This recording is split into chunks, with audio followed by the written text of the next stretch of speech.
पहले मैं आपको बता दूं कि अगर आप पढ़ा हुआ याद नहीं रख पाते हैं तो इसका मतलब ये बिल्कुल भी नहीं है कि आपका दिमाग कमज़ोर है। सोचो अगर आपका दिमाग हर चीज़ को याद रखने लग जाए तो एक दिन में हमारे साथ में कितनी चीज़ें होती है। दिमाग का कचरा हो जाएगा अगर दिमाग सारी बातों को याद रखने लग जाए तो।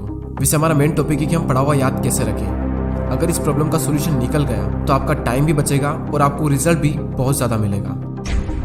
पढ़ा हुआ सब कुछ याद रखना मुश्किल है, लेकिन फिर भी काफ़ी हद तक हम इसे कंट्रोल कर सकते हैं, लेकिन पूरी तरीके से नहीं। मैं आपको 3 तरीके बताने वाला हूँ। अगर आप यूट्यूब और गूगल पर सर्च करोगे तो आपको कई सारी टिप्स मिल जाएगी, लेकिन ये जो टिप्स मैं आपको बता रहा हूँ ये मेरे पर्सनल एक्सपीरियंस से और काफ़ी रिसर्च करने के बाद मैं आपको बता रहा हूँ। आप यकीन मानिए कि ये 3 टिप्स इतनी ज़्यादा इफेक्टिव है कि इनको यूज़ करने के बाद आपका टाइम भी बचेगा और आपको रिजल्ट भी 2 गुना मिलेगा। तो पहला जो पॉइंट है वो है स्टडी लेस स्टडी गुड। भले ही कम पढ़ो लेकिन अच्छा पढ़ो। विल परेटो ने इस दुनिया को एक महान सिद्धांत दिया जिसे कहा जाता है 80-20 का रूल्स। इन्होंने एक ऐसा नियम दिया जो कि दुनिया की हर वस्तु में हर जगह पाया जाता है। इन्होंने बताया कि आपके 20% एफर्ट्स आपके 80% रिजल्ट में कन्वर्ट होते हैं। इनका कहना है कि आप सिर्फ 20% चीज़ों पर फोकस करो, आपको 80% रिजल्ट सिर्फ इन्हीं से मिलेंगे।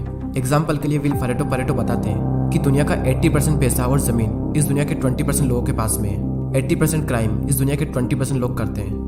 80% ट्रैफिक इस दुनिया के 20% रोड पर होता है। और 80% टाइम हम 20% कपड़े पहनते हैं। और इस दुनिया की 80% अल्कोहल यानी शराब इस दुनिया के 20% शराबी पी जाते हैं। 80% भोजन इस दुनिया की 20% जमीन से निकलता है।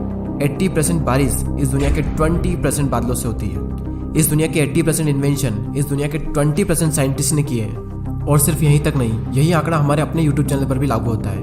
80% वॉच टाइम उन लोगों से आता है जिन्होंने इस चैनल को सब्सक्राइब नहीं किया है। कहीं आप भी तो उन 80% लोगों में से नहीं हो। और सबसे इम्पोर्टेंट फैक्ट कि 80% रिजल्ट हमारे 20% एक्शन से आता है। और यही रूल आपके एग्जाम में और आपकी पढ़ाई में भी लागू होता है।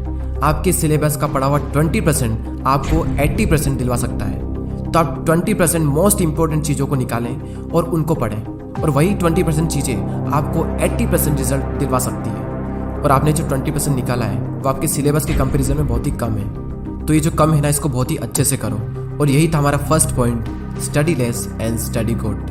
दोस्तों, मैंने भी कई बार ये गलती की है कि जितना पढ़ना होता है उससे हम कई गुना ज़्यादा पढ़ते हैं, और इसका रिजल्ट ये होता है कि हमें जो याद रखना चाहिए वो भी हम भूल जाते हैं। एग्जाम में अब वैसे भी ज़्यादा दिन नहीं बचे, तो आप इस रूल को यूज़ करके काफ़ी अच्छा रिजल्ट पा सकते हैं। अब नेक्स्ट जो पॉइंट है वो है स्टडी इन मॉर्निंग। और ये जो पॉइंट है ना, ये मेरा फेवरेट पॉइंट है, क्योंकि मैंने अपनी लाइफ की ज़्यादातर पढ़ाई सुबह ही की है। एक तरफ एक स्टूडेंट है जो सुबह जल्दी उठकर 2 घंटे पढ़ाई कर रहा है, और वहीं दूसरी ओर एक और स्टूडेंट है जो दिन में 4 घंटे पढ़ाई कर रहा है। तो ये जो पहला वाला स्टूडेंट है ये ज़्यादा आउटकम दे पाएगा दूसरे वाले के मुकाबले। सुबह जल्दी उठकर पढ़ने के 2 सबसे बड़े बेनिफिट होते हैं। सुबह के टाइम हमारी कंसंट्रेशन सबसे पीक स्टेट पर होती है, और सुबह के टाइम पे जो कंसंट्रेशन होती है शायद ही पूरे दिन में आपको कंसंट्रेशन मिल पाएगी। और सेकंड बेनिफिट ये है सुबह जल्दी उठने का कि सुबह कोई भी डिस्टर्ब करने वाला नहीं होता है। एनवायरनमेंट में एक अलग ही साइलेंस होता है, और उस साइलेंस में कुछ नया सीखने का मजा ही कुछ और होता है। आप सुबह जल्दी उठकर 3 घंटा पढ़िए, और उसके बाद में पूरे दिन अगर आप सिर्फ मुश्किल से आधा से 1 घंटा भी पढ़ते हैं तो वो बहुत है आपके लिए।